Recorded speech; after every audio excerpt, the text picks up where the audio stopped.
हाय दोस्तों, welcome to Mirza vlog. दोस्तों, आज की वीडियो बहुत रोमांचक होने वाली है। क्या हाल है दोस्तों? सऊदी अरेबिया ने एक बड़ा फैसला लिया है। 11 देशों से ट्रैवल रिस्ट्रिक्शंस हटा दिए हैं। मतलब बॉर्डर्स खुल रहे हैं, लोगों को वापस आने की इजाजत मिल रही है। ये बहुत बड़ी खबर है, खासकर कोविड लॉकडाउन के बाद। ये वो देश है जिसने बेसिकली इंटरनेशनल ट्रैवल बंद कर दिया था और अब कह रहे हैं आ जाओ सब ठीक है। लेकिन रुको, मेका का टिकट बुक करने से पहले कुछ रूल्स हैं। अभी पूरी तरह से फ्री नहीं है। सऊदी गवर्नमेंट अभी भी केयरफुल है क्योंकि कोविड अभी भी है, इसलिए कुछ गाइडलाइंस हैं, कुछ चीजें करनी पड़ेंगी। ये 11 देश ऐसे ही अप्रूव्ड लिस्ट में नहीं आ गए। इनके कोविड नंबर्स कंट्रोल में हैं, वैक्सीनेशन रेट्स अच्छे हैं और बेसिकली दुनिया को दिखा रहे हैं कि कैसे करना है। ये बहुत बड़ी बात है, सिर्फ सऊदी अरेबिया के लिए नहीं, पूरी दुनिया के लिए। ये एक साइन है कि चीजें नॉर्मल हो रही हैं, हम वायरस के साथ रहना सीख रहे हैं। लोगों को उम्मीद मिलती है यार।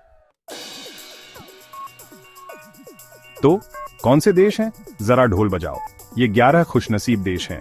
United Arab Emirates, Germany, United states, Ireland, Italy, Portugal, United kingdom, Sweden, Switzerland, France और जापान। वेलकम बैक दोस्तों।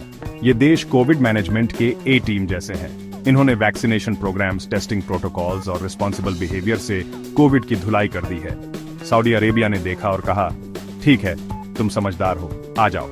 लेकिन सिर्फ हेल्थ की बात नहीं थी। सऊदी अरेबिया की इकोनॉमी को पैंडेमिक में नुकसान हुआ, खासकर टूरिज्म इंडस्ट्री को।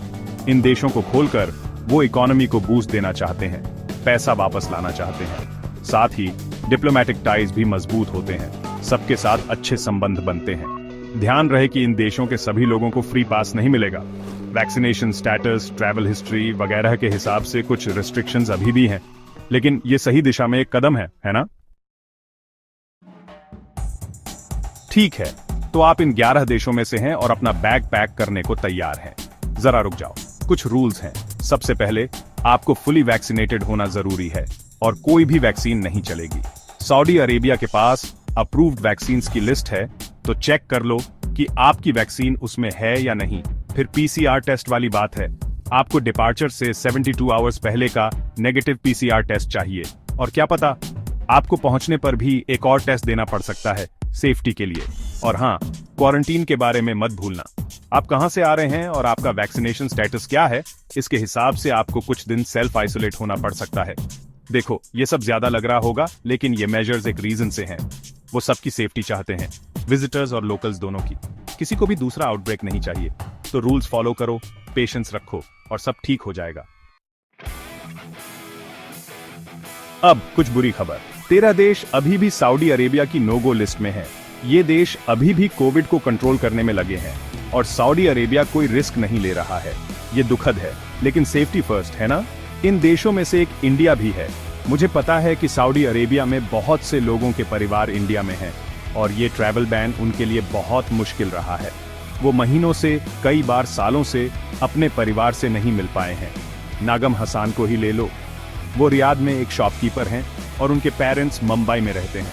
वो पैंडेमिक शुरू होने के बाद से उन्हें नहीं देख पाए हैं। वो उनके लिए बहुत चिंतित हैं, खासकर इंडिया की सिचुएशन को देखते हुए। वो ट्रैवल के लिए एग्जेम्पशंस के लिए अप्लाई करते रहते हैं, लेकिन अभी तक कोई लक नहीं। ये सिर्फ एक कहानी है। ऐसे बहुत से परिवार हैं जो इस पैंडेमिक की वजह से अलग हो गए हैं और ये बहुत दुखद है। लेकिन अब टनल के एंड में कुछ लाइट दिख रही है। सऊदी अरेबिया ज्यादा देशों को खोल रहा है। ये एक साइन है कि चीजें सही दिशा में जा रही हैं। उम्मीद है कि जल्द ही सभी लोग फ्रीली ट्रैवल कर पाएंगे और परिवार फिर से मिल पाएंगे।